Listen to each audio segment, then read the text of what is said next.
Olá, meus irmãos, muito bom dia a todos. Estamos aqui com o nosso estudo básico do Espiritismo, volume 1. Estamos no módulo 3, iniciando na doutrina, roteiro número 3, iniciando no Espiritismo, ou na doutrina. Essa é a terceira parte, não é, desse roteiro, desse tema.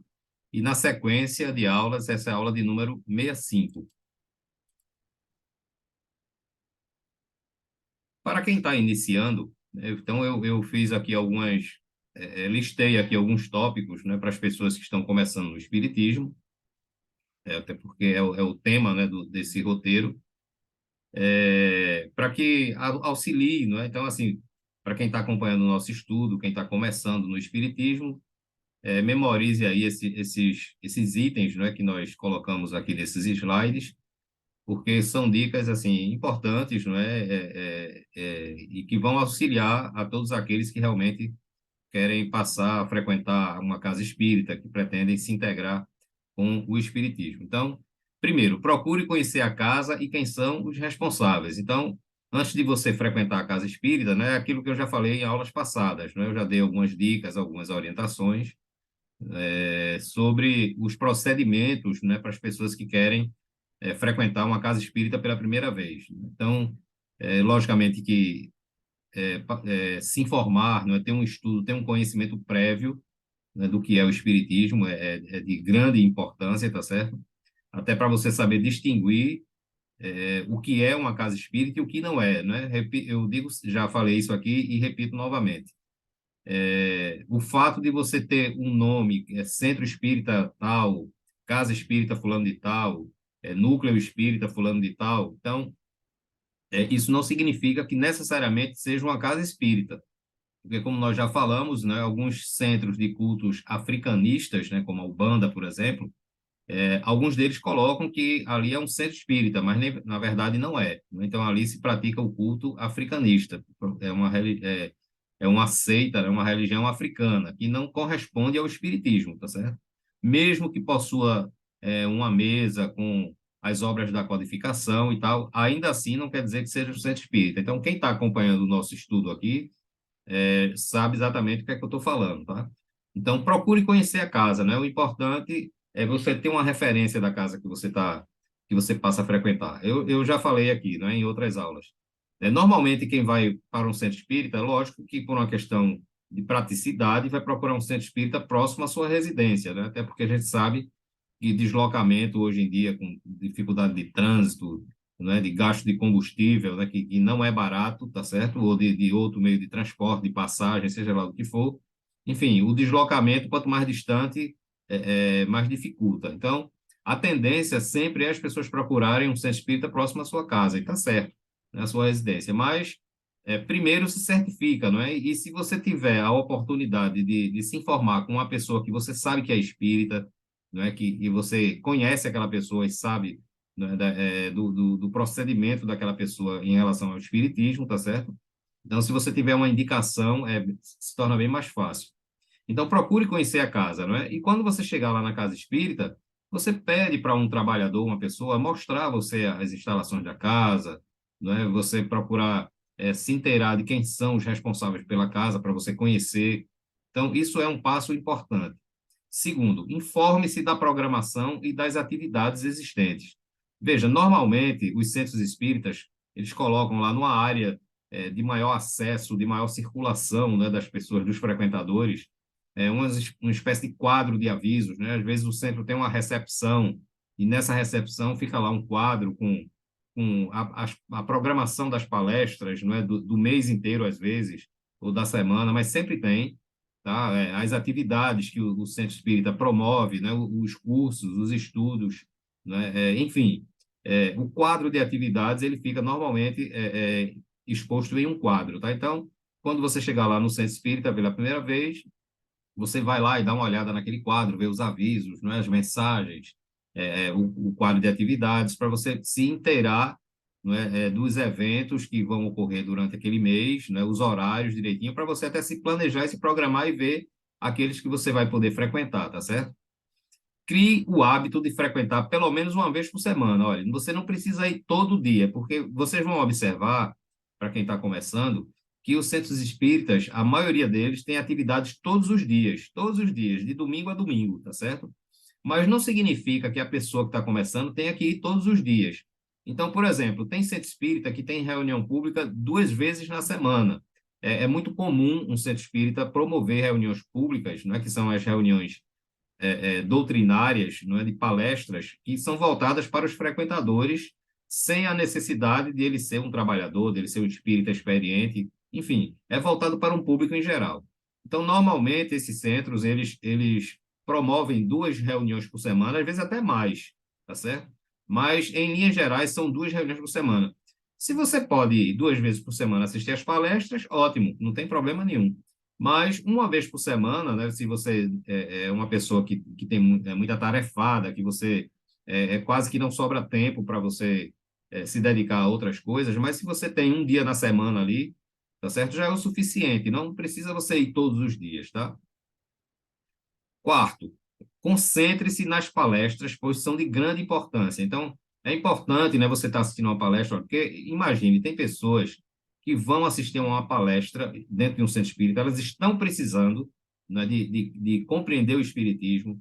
A palestra pública também faz parte do tratamento espiritual, ou seja, quem for fazer um tratamento espiritual vai ver que lá nas recomendações eles pedem para que você assista às reuniões públicas, não é às palestras, pelo menos uma vez por semana. Por quê? Porque são informações que você vai absorvendo e quanto mais conhecimento você tiver acerca do espiritismo, você vai ter conhecimento acerca do problema que você está passando. Você vai entendendo melhor o que é o processo obsessivo, por que é que as pessoas desencarnadas estão lhe perseguindo, lhe obsediando. Você vai aprender de como lidar com isso através da prece, do evangelho no lar. Tudo isso é ensinado, não é, durante as palestras. Então, a palestra ela é, digamos assim, uma medicação importantíssima, né, para as pessoas que estão fazendo um tratamento espiritual. Então, se concentre na palestra. Uma palestra ela dura no máximo uma hora, é em torno de 50 minutos, no máximo uma hora. Mas tem pessoas que vão assistir a palestra e parece que estão indo obrigadas. Ninguém é obrigado a nada. Se você não está afim de ir, não vai. É uma questão de fórum íntimo, né? Então, mas a pessoa ir para uma palestra, aí fica vendo uma revista, fica vendo um livro, fica fazendo palavra cruzada, fica olhando o celular, o que é a coisa mais absurda, né? Porque tem gente que é tão viciada em celular que não consegue passar uma hora de jeito nenhum sem olhar o celular, pelo amor de Deus, não é? Ninguém é escravo de um instrumento tecnológico, não. A gente sempre viveu sem isso e a gente vai conseguir viver. Eu, particularmente, faço um trabalho constante, não é? Eu não sou viciado em celular, não. Se eu fosse, eu dizia aqui sem problema nenhum, tá certo?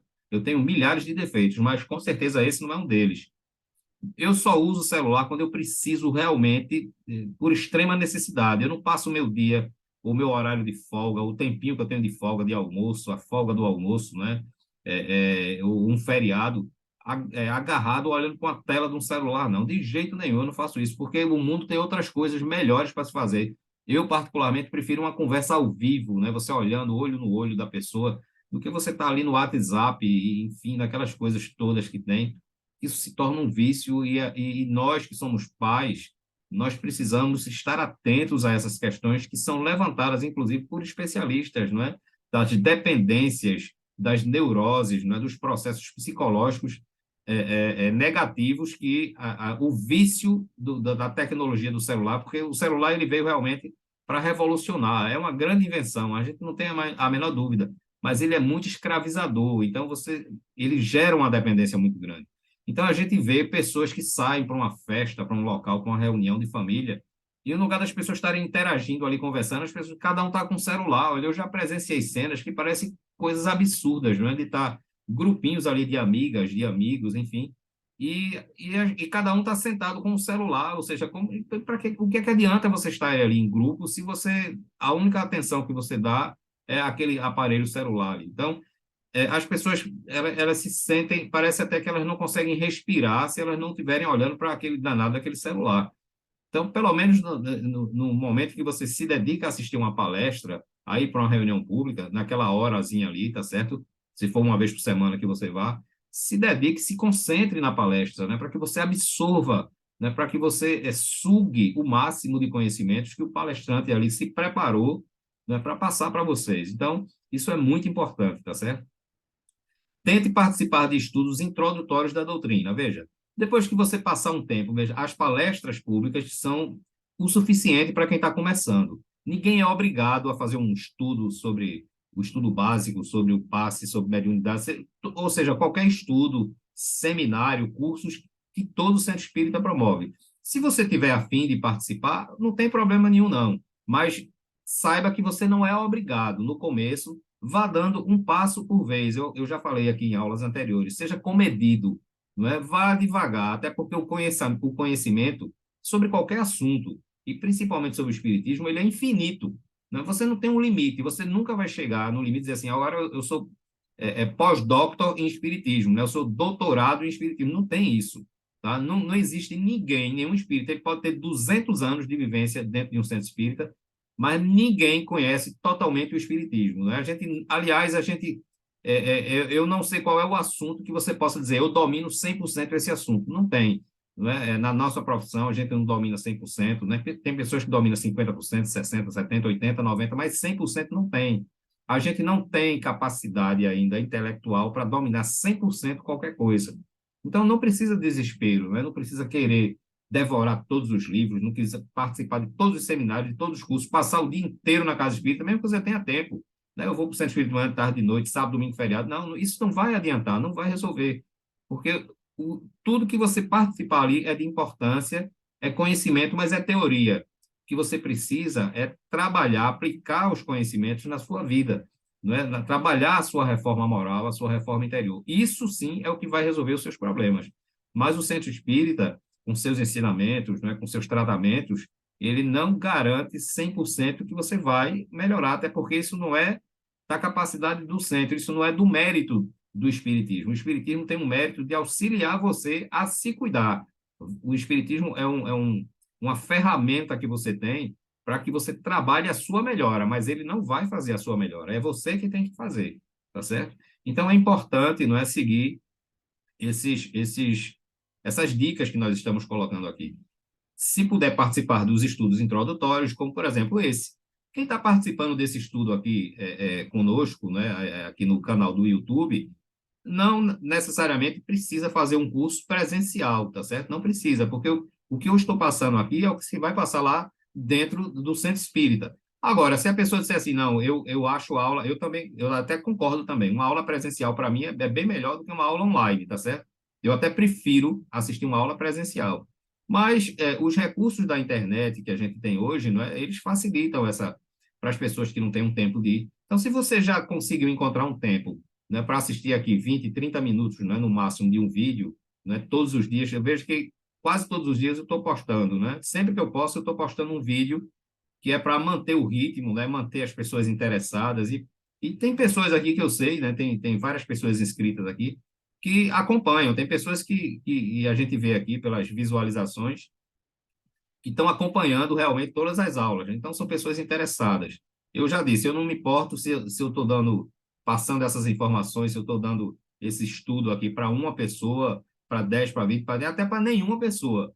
Eu sei que em algum momento aí alguém vai ver, porque esses vídeos vão ficar aí eternamente aí no YouTube, acredito, não é que o YouTube não exclui isso depois de um tempo, eu sou verde ainda no YouTube, mas vai ficar aí. Então, algum dia alguém vai olhar isso daí, vai se interessar, e eu tenho certeza que eu vou ter feito alguma coisa boa para essas pessoas que estão aí. Estou tentando fazer a minha parte, tá certo? É passar esses ensinamentos. Então, quem está acompanhando esse estudo, quem está participando aqui conosco, não precisa fazer um estudo lá dentro da casa espírita, tá certo?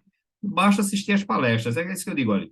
É melhor você se dedicar devagarinho, não é, com dedicação, você frequentar com dedicação, não é, com essa determinação, do que você querer fazer tudo, não é, abarcar o mundo com as pernas, como se diz por aí, e a coisa sair mal feita. Vá devagarinho. Então, se já está nesse estudo aqui, continue com ele, não é, e vá para o centro espírita lá para tomar um passe, não é, que sempre nas reuniões públicas existe a aplicação de passes. O passe não é aplicado somente para quem está em tratamento espiritual, não. Quem, toda semana, se você for assistir uma palestra pública e você achar que você tem necessidade de tomar um passe, tome. Porque também não é toda semana, você, olha, eu vou assistir a palestra pública e vou tomar um passe toda semana, toda semana, toda semana. Não vai criar esse hábito achando que pelo fato de você tomar um passe toda semana, você está livre de qualquer tipo de dificuldade né, que você está isento da colheita do plantio que você fez no passado. Não está. O passe é um fortalecimento, né? Ele vai fortalecer a sua organização perispiritual e a sua organização física, né? Porque no momento em que você fortalece o perispírito, você automaticamente fortalece o seu corpo físico. Mas eu já disse aqui, eu particularmente só tomo passe quando eu sinto que eu preciso, né? Então, se eu for toda semana ao centro espírita, eu não vou tomar passe toda semana, até porque há um desgaste do médium que aplica, né? Então, eu penso nisso, eu tento ser cristão, tá certo? Eu tento ter consciência, né? A pessoa está doando o fluido vital dela ali, há um desgaste daquela pessoa ali, tá certo? E na hora que eu vou tomar o passe, eu tô tirando eu estou desgastando mais aquele médium passista ali e tirando dele uma energia que ele pode dar para uma pessoa que precisa mais do que eu. Então, a gente tem que ter consciência. É isso que o Espiritismo ensina a gente, é agir com consciência, não é com tranquilidade, sem estresse, sem desespero. Né? Vamos com calma. Então, se já está acompanhando aqui o nosso estudo, vá para a Casa Espírita para participar das palestras. Mas se ainda assim achar que quer fazer aqui, quer fazer presencial, faça, não tem problema nenhum também, tá certo? Sexto, caso esteja em tratamento, siga à risca as orientações, tá? É, eu sei que as pessoas têm um costume de achar que o tratamento espiritual, porque a pessoa não vê, não é? A pessoa chega ali, assiste a uma reunião pública, recebe as orientações dos atendentes, né, das pessoas que fazem as entrevistas, né, para fazer a consulta, o tratamento espiritual, e recebe passe e vai tomar água fluidificada. Lá eles vão ensinar você como é que fluidifica a água, né, para vocês tomarem a água diariamente, durante aquela semana até a semana seguinte, tá certo? E nós vamos explicar isso aqui também, o processo da água fluidificada.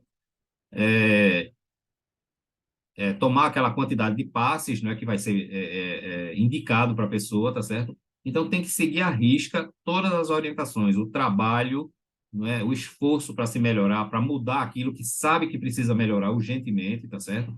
É como eu digo, o tratamento ajuda a gente a ficar bom, mas se a gente não fizer a nossa parte, não vai ficar, não é?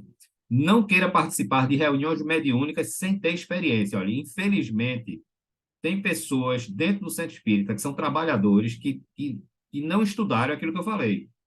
Nem todos os centros espíritas, eles prezam, não é, pela disciplina de só colocar alguém para ser um trabalhador depois da pessoa ter um estudo. Como Allan Kardec fazia no primeiro centro espírita que ele criou, né, que é a Sociedade de Estudos Espíritas, tá certo? Mas, infelizmente, as pessoas, achando que está fazendo um benefício para outra, ou às vezes porque tem dificuldade de trabalhadores dentro da casa espírita, aí quer arrumar um trabalhador de todo jeito, e isso aí é imprevidência, tá certo? Isso aí é uma coisa, é uma displicência, é uma coisa que não deve ser feita, mas, infelizmente, vocês vão encontrar em alguns centros espíritas pessoas que fazem isso, trabalhadores, né, administradores do centro, que sabe que você percebe que você tem uma faculdade mediúnica mais desenvolvida, não é? E seja lá por que motivo for, mas é errado, vai tentar convencer você a participar de uma reunião mediúnica sem você ter estudo de nada. Você não conhece nem o estudo básico do Espiritismo, você nunca leu uma obra da codificação, então isso é um risco que você está correndo. Saiba dizer não. Eu digo, olha, agora eu não vou. Eu vou estudar, até porque a mediunidade ostensiva, ela nasceu com você. Tá certo? Então, se você está convivendo com a mediunidade ostensiva até agora, não é mais um ano, dois, três que você vai passar estudando para poder começar uma atividade que vai fazer diferença, não, tá certo? E nem a reunião mediúnica vai tirar você a faculdade mediúnica. Você já nasceu com ela. É um compromisso que você assumiu de vir com a mediunidade mais ostensiva, porque mediunidade todo mundo vem com ela, né? Eu já falei isso aqui várias vezes. Então, para deixar bem claro, todos nós temos mediunidade. Uns têm mais do que outros. Esses que têm mais do que outros são chamados de médios ostensivos. E todo médio ostensivo não veio obrigado, ele veio porque ele se programou para vir assim, com a mediunidade mais intensa, mais intensificada, tá? Então, só participe de reunião mediúnica, mesmo que você seja convidado, se você primeiro passar pelo estudo básico do Espiritismo, passar pelo estudo do perispírito, pelo estudo do passe, que é o estudo da fluidoterapia, e depois passar pelo estudo da introdução da mediunidade. Aí sim você vai poder participar de uma reunião mediúnica, agora com uma base sólida para você saber o que você quer. E outra coisa, nunca vá na história de que pelo fato de você ter uma mediunidade ostensiva, você é obrigado a participar de uma reunião mediúnica. Ninguém é obrigado a nada. lembre-se, Deus nos deu livre-arbítrio. Nós podemos decidir o que nós queremos, tá?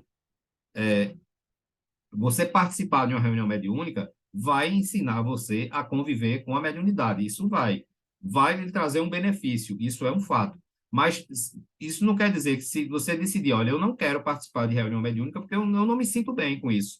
Isso não significa você que Deus vai castigar você, que você vai ser amaldiçoado, que os espíritos vão atormentar você porque você tem a mediunidade ostensiva e não quer trabalhar. Agora, uma coisa que você tem que fazer e isso daí é imprescindível para quem tem mediunidade ostensiva, é estudar o espiritismo. Você vai ter que estudar, né? Você vai ter que fazer esse estudo básico, né? Ou aqui ou no centro espírita. Você tem que estudar sobre o passe, você tem que estudar sobre o perispírito, que é importantíssimo para o entendimento da mediunidade.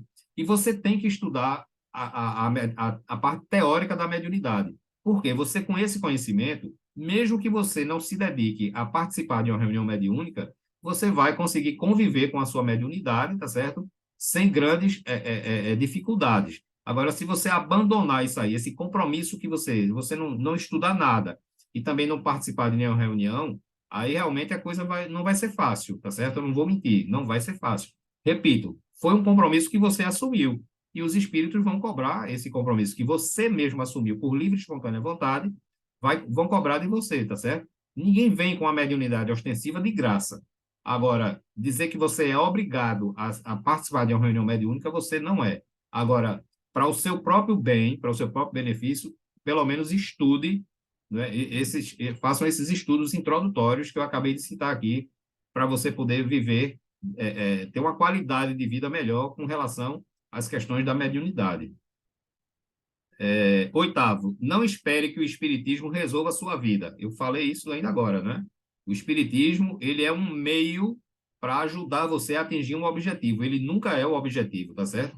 Ele é um meio, ele é uma ferramenta que lhe prepara para você trilhar o caminho. Mas quem tem que trilhar o caminho é você. Então, nunca espere que o espiritismo vai resolver a sua mediunidade, vai tirar. Eu participava de atendimento fraterno, né? Ou seja, são aquelas entrevistas que você faz com as pessoas para você preencher, não é, os dados dela e tal, né, ouvir dela qual é o problema que ela está passando e tal, para você encaminhar aquela ficha para a reunião mediúnica para os espíritos darem ali as orientações, né? Os espíritos é quem são responsáveis pelo tratamento espiritual.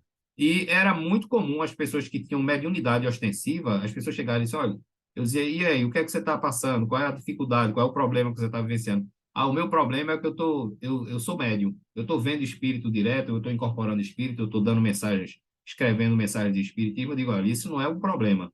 A mediunidade não é uma doença, a mediunidade não é uma enfermidade, e a mediunidade jamais será um problema, a mediunidade, pelo contrário, é uma solução.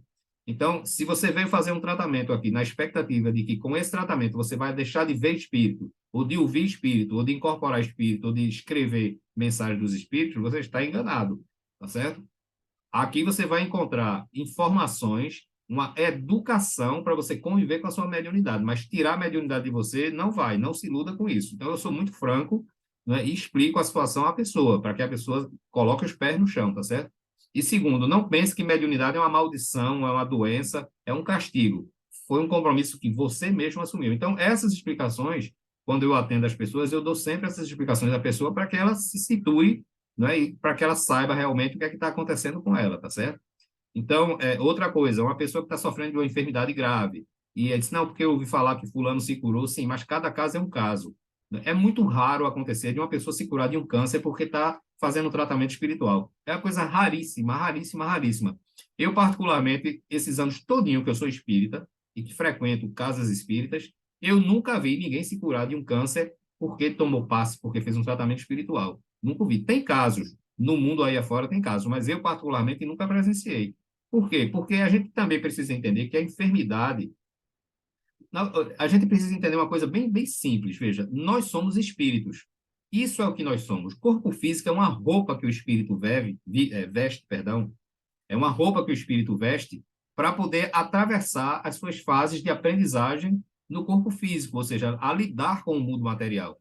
Então, para Deus, que é o nosso Pai Criador, o corpo é uma roupa. Deus nunca está preocupado com a roupa física, não.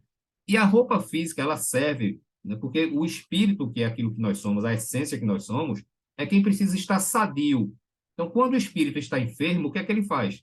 Ele vai jogar, não é? Ele vai direcionar a energia negativa, ou seja, a enfermidade, para o corpo físico, para a matéria densa. Então, o corpo físico é quem tem que sofrer essas consequências. Mas se eu sou uma pessoa que contraiu um câncer, estou sofrendo com câncer e vou desencarnar pelo câncer, eu tenho que ter a consciência de que eu estou passando primeiro por eu estou colhendo uma coisa que eu já plantei, certo? Não foi Deus que me castigou com isso, de jeito nenhum.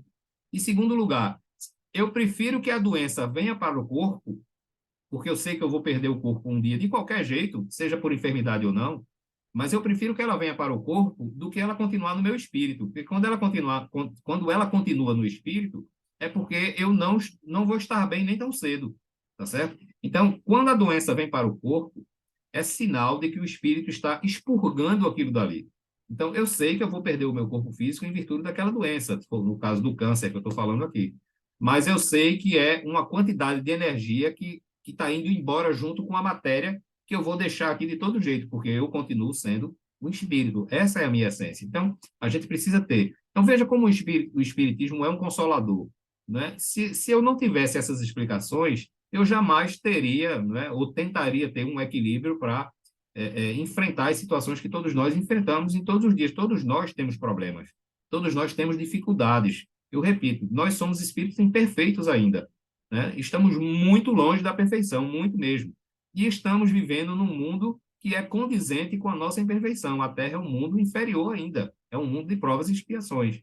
Então, a gente achar que a gente veio aqui a passeio, a turismo, né, que a vida se resume somente nessas bobagens, né, nos prazeres materiais que a gente acha que é, sair fim de semana, para uma festa, beber, enfim. Tem gente que acha que a vida é só isso e só é feliz, ela acha que só é feliz quando chega o fim de semana, quando está de férias, quando tem um feriadão, quando tem um carnaval, porque agora eu vou me esbaldar, vou brincar. A vida não é isso, não. Não é? Isso aí é um milionésimo de segundo, né, do que é a verdadeira vida. Então, a gente tem que despertar o quanto antes, né, para a nossa verdadeira realidade, tá certo?